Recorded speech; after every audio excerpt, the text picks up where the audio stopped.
Clue, New Year's Eve murder mystery. The grand mansion of Cornelius Blackthorne glittered under the pale moonlight on New Year's Eve. It was an annual tradition for the billionaire mogul to throw an extravagant party, and this year was no exception. The guest list included luminaries, socialites, and a peculiar set of 6 individuals, all of whom shared a dark and costly history with their host.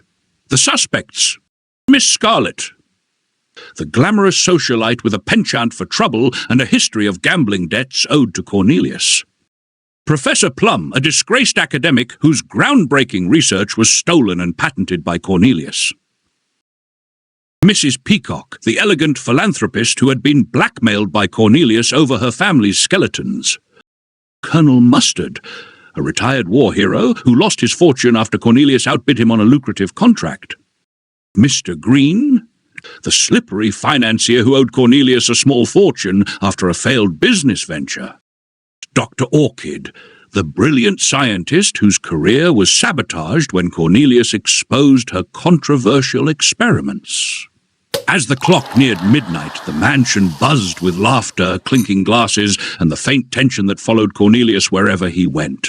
The 6 suspects knew this year's party wasn't just about champagne and celebration, it was about debt collection. Cornelius had sent each a cryptic note demanding payment in full, or he'd reveal their deepest secrets. At precisely midnight, as the fireworks exploded in the sky and the crowd cheered, a shrill scream cut through the air. Guests rushed to the study, where Cornelius lay slumped over his grand oak desk, a dagger protruding from his chest. Blood pooled around a piece of paper on which he had begun writing the name of his killer, D. Detective Amelia Rose arrived shortly after the police were called, her keen eyes scanning the room. The suspects, all visibly shaken, were gathered in the study. "None of you are leaving until I uncover the truth," she declared. The dagger, an antique weapon from Cornelius's private collection, displayed in the study until tonight. The note, Cornelius's unfinished scrawl D, was left on the paper. The sham flutes. Traces of poison were found in one of the glasses on the desk, though Cornelius wasn't poisoned. The clock, stopped at Ahern, suggesting a struggle around the time of death. The guest list, a separate piece of paper where Cornelius had circled 6 names, those of the suspects. Interrogations.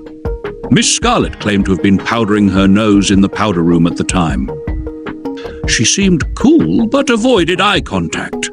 Professor Plum muttered about being in the library, though a faint whiff of gunpowder on his sleeves suggested otherwise. Mrs. Peacock insisted she was mingling in the ballroom, though a smudge of ink on her gloves raised questions. Colonel Mustard admitted he argued with Cornelius earlier in the evening, but said he left him alive. Mr.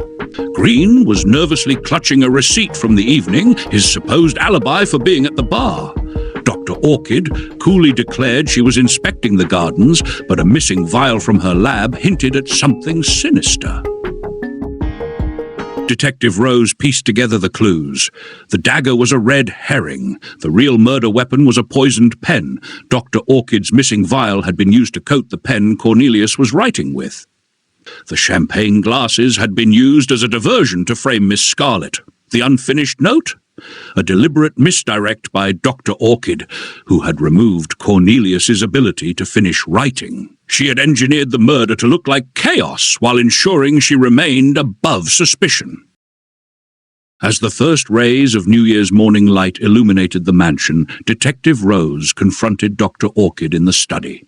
"You thought you could outsmart me, but the pen wasn't mightier than the detective."